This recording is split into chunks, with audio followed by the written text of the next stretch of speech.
Hello' everyone, good morning সকলোকে। আমি বৰ্তমান আছোঁহি পুৰীত, ভুৱনেশ্বৰ পুৰীত আছোঁহি আৰু এতিয়া ৰাতিপুৱা সময় হৈছে 5:30। আমি জগন্নাথ মন্দিৰ দৰ্শন কৰিবলৈ যাবলৈ ওলাইছোঁ। আমি মোৰ মানুহজন আছে আৰু ল'ৰাটো আছে আৰু আমাৰ মা দেউতা আহিছে। মোৰ এইবাৰ পুৰীত তৃতীয়বাৰ হয়।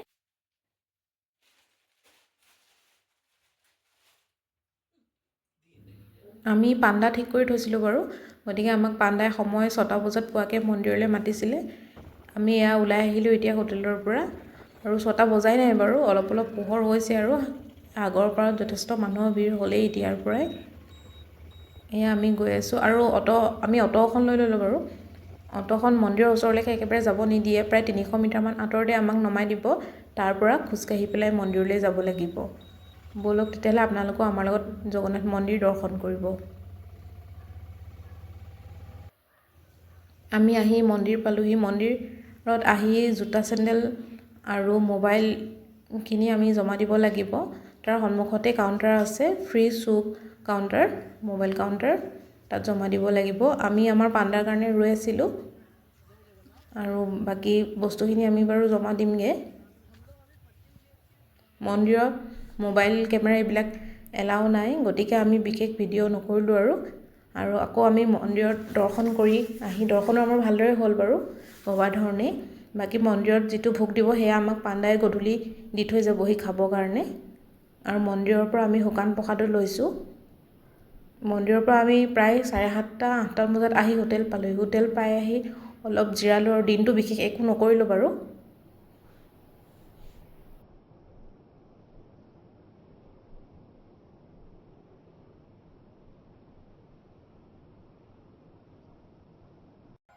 দিনটো সাগৰ পাৰতে অলপমান সময় কটাই হোটেলত থাকি আকৌ আমি সন্ধ্যা লগা ওলাই আহিলোঁ সমুদ্ৰ আৰতি চাবৰ বাবে।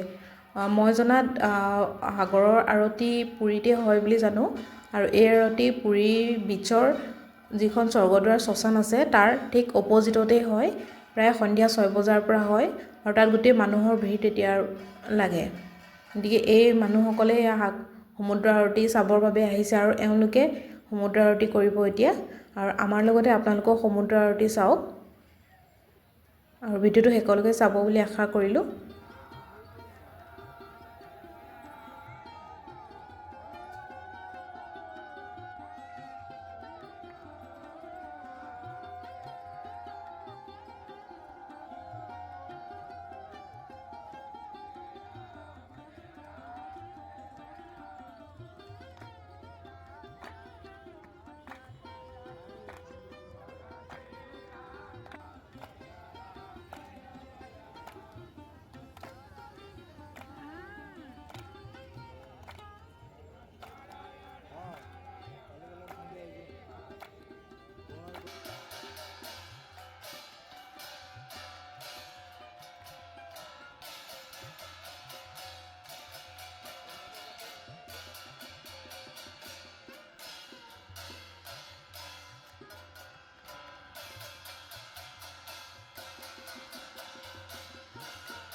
প্ৰায় আধা ঘণ্টামান সমুদ্ৰ আৰতি চাই শেষ কৰি আহি আকৌ আমি হোটেললৈ বুলি আহিলোঁ। হোটেলত আহি আমাৰ পাণ্ডাই জগন্নাথ মন্দিৰৰ ভোগ দি গৈছিলহি। সেই ভোগ আমি গ্ৰহণ কৰিলোঁ আৰু সেই ভোগৰ দুখনমান ফটো বাৰু লাষ্টত সংযোগ কৰি দিছোঁ। আৰু বিশেষ একো নকৰিলোঁ আজি। ভিডিঅ'টো চাই কেনেকুৱা পালে জনাব। যদি ভাল লাগিলে চেনেলটো লাইক কৰিব, কমেণ্ট কৰিব আৰু ছাবস্ক্ৰাইব কৰিবলৈ নাপাহৰিব। আৰু ইয়াৰ পিছৰ অংশৰ ভিডিঅ' আহি আছে, গতিকে চাব বুলি আশা কৰিলোঁ। আজিলৈ আহিলোঁ তেন্তে।